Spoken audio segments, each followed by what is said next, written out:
welcome back to my channel, Cook and Mukbang at Gina's Diary. Sarap talaga kumain ng escabeche o sweet and sour. Ito yung first time kong nagluto mga loves ng tilapia. So, ayan. Advertise muna.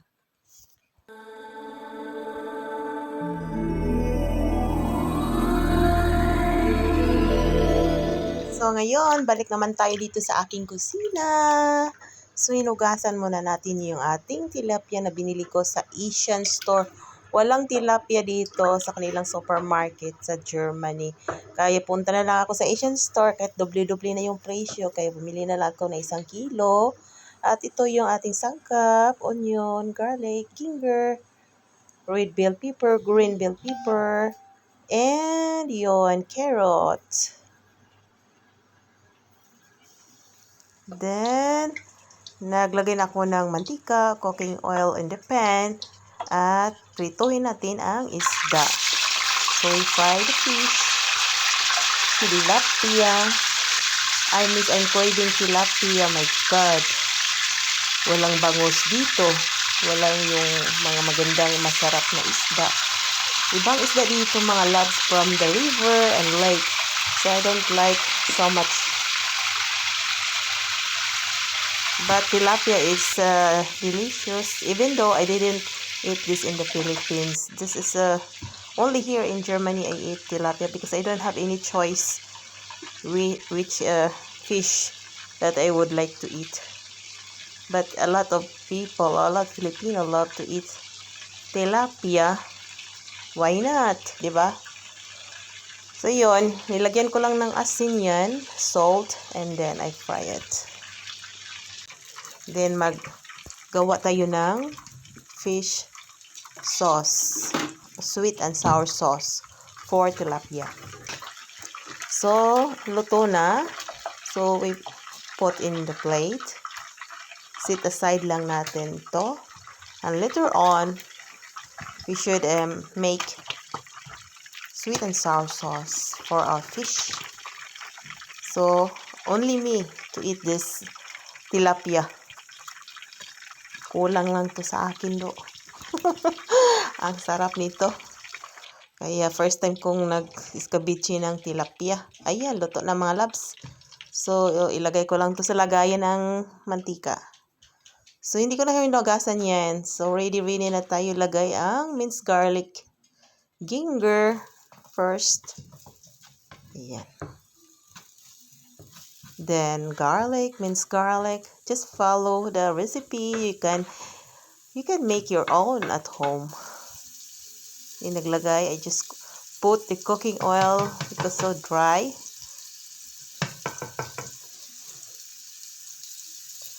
So then, now it's on the onions. This is the white onions or yellow onions. And this is not so strong. But I like the red onions. It's more strong and tasty. So, mikos-mikos. At lumalabas na yung aroma from our sangkap ricados. So now it's turning brown. Pwede na ilagay ang ating red and green bell pepper. Of course, carrots.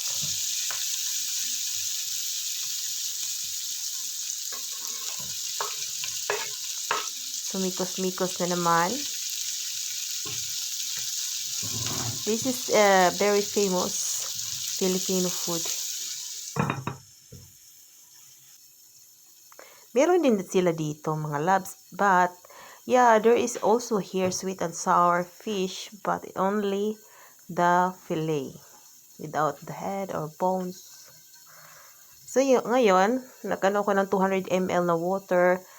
2 tablespoon o 2 spoon of vinegar. And then the next is soy sauce, 2 spoon. Ito is silver swan. And then I'm using tomato ketchup. At least 3 spoon of it.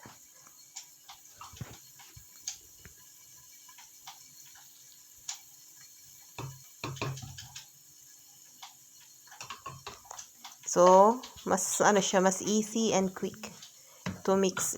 Meron kayong mga ano dyan. Pwede sa bowl o pwede dito. Kung meron kayong ganito. I add 1 tablespoon white sugar. Pwede naman brown sugar. Ay, 2 tablespoon pala. Excuse me. 2 tablespoon white sugar. And then, cornstarch or flour. Naglagay na ako dyan ng 2 tablespoon.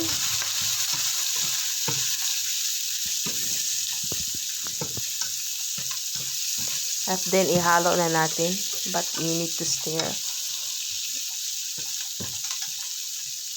yung pang sauce. When it's well combined, you can add and then you can use the strainer para hindi yung mga ano ba, yung mga tibugol. So, yan mga loves.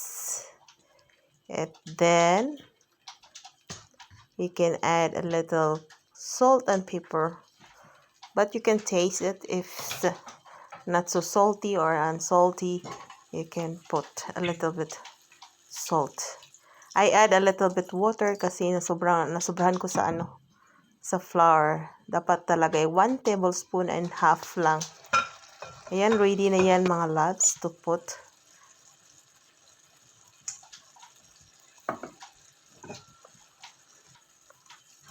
So, yan. Pinatay ko na ang stove mga loves. Luto na ito.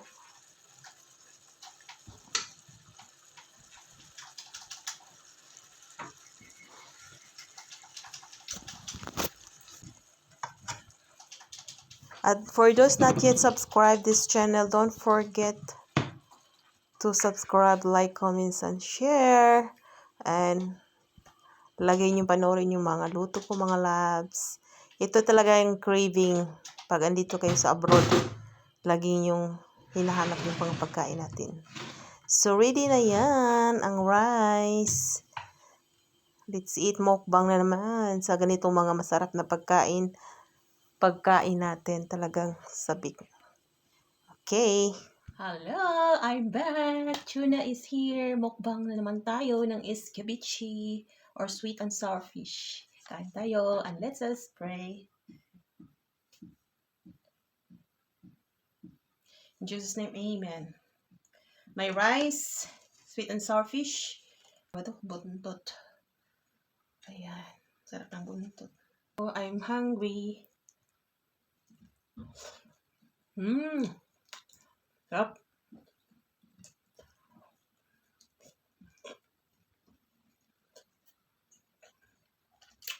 First time kong naluto ng sweet and sour na tilapia. This is tilapia. Because I miss the tilapia. Sarap siya, masarap ang masarap sweet and sour.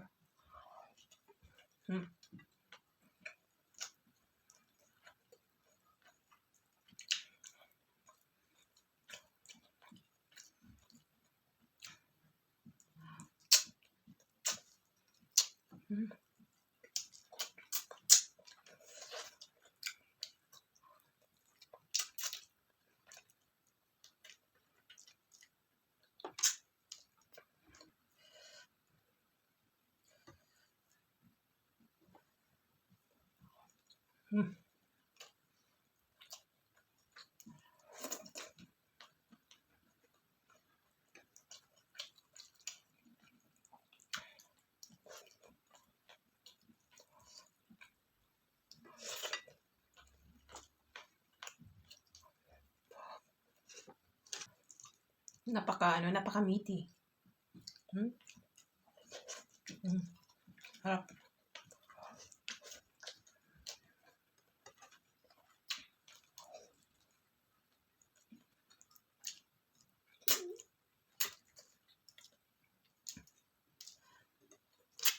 Gusto ko mag-live.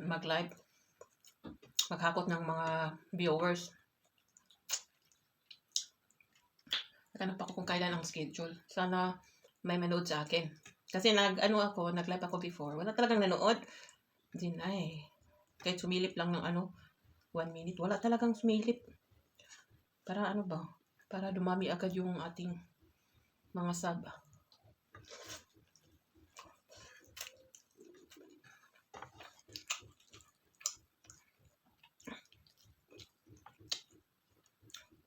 Matagal na ako nag-YouTube. Pero, hindi agad ako nag-active.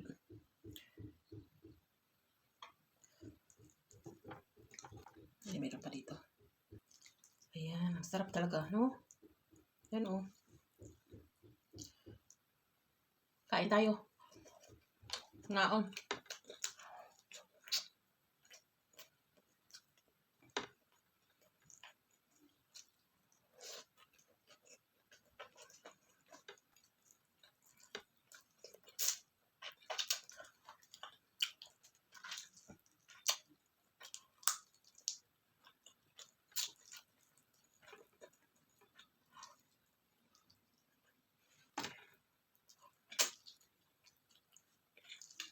Kasi, pinanood mo siya hanggang dulo. Siya, hindi man siya nanood sa mga video mo. May ganyan talaga, no?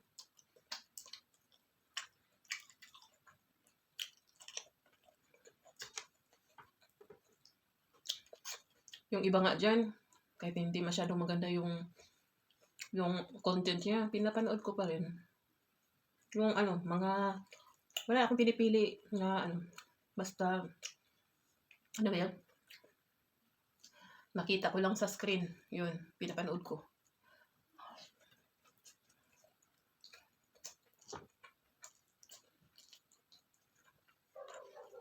Buti na lang, may wifi dito. Kahit mahirap kami dito, may wifi kami.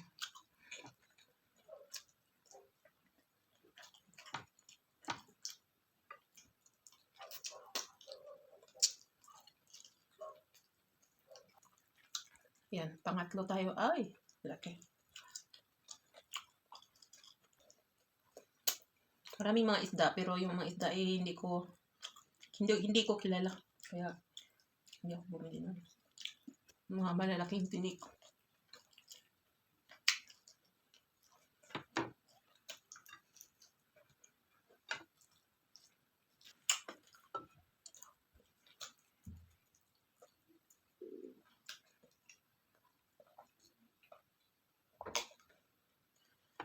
Pero masarap kasi kumain ng isda natin.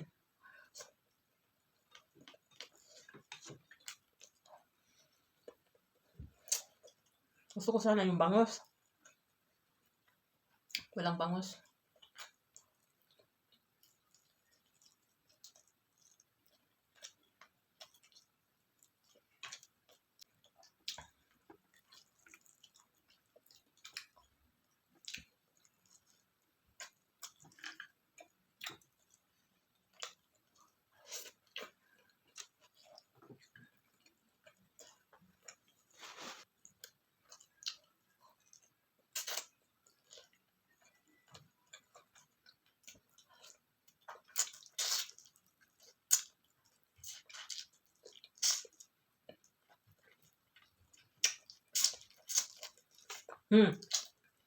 Kumising na yung pusa. Uy. Bigyan kita mamaya. Tubis patas.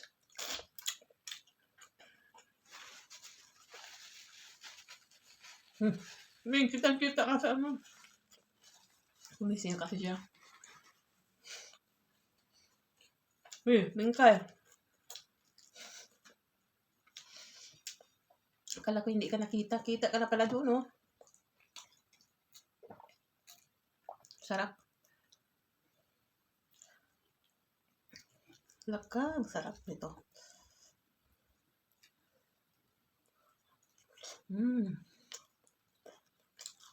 Grabe.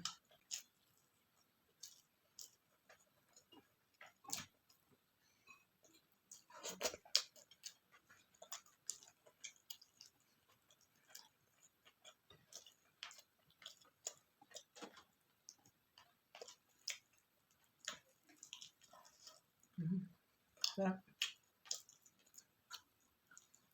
Mm.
May maliit na buto.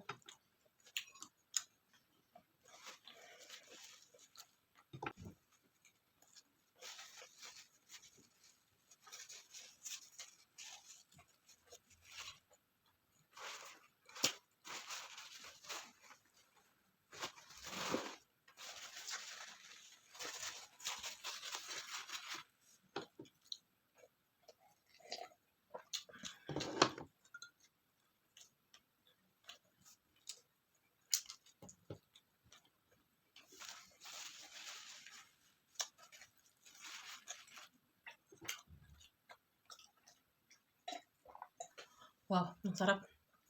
Thank you for watching this video. Follow for more as not yet subscribe. For those not yet subscribed this channel, don't forget to hit the button, the bell button for the notification. And thank you so much for those all my subscribers, silent viewers. Thank you so much. At panoorin nyo hanggang dulo. Bye-bye. Thank you.